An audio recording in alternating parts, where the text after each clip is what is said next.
এইরকম নর্মাল ভিডিওগুলো কিভাবে এইচডি এবং কালারিং করবে সেটাই নিয়ে আলোচনা করব আজকের এই ভিডিওতে। প্রথমেই তোমার প্রজেক্টটি ওপেন করবা ক্যাপকাটে, তারপর ফিল্টারে চলে যাও, ফিল্টার থেকে 4K ফিল্টারটি অ্যাড করে দাও, তারপর আবার ফিল্টারে যাও, ফিল্টার থেকে গ্রিন লেক এই ফিল্টারটি আবার অ্যাড করে দাও, তারপর চলে যাও অ্যাডজাস্টে।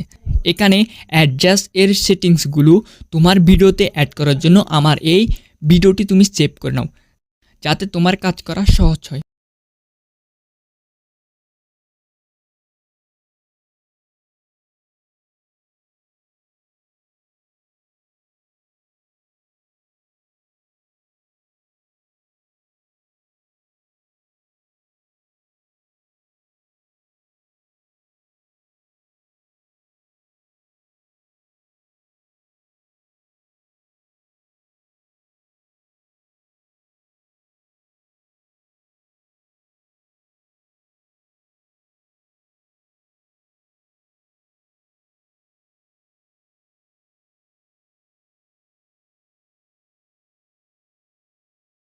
এগুলো অ্যাডজাস্ট করার পর তুমি সেভ করে নেবা, ভিডিওটি হাই কোয়ালিটি দিয়ে সেভ করে নাও।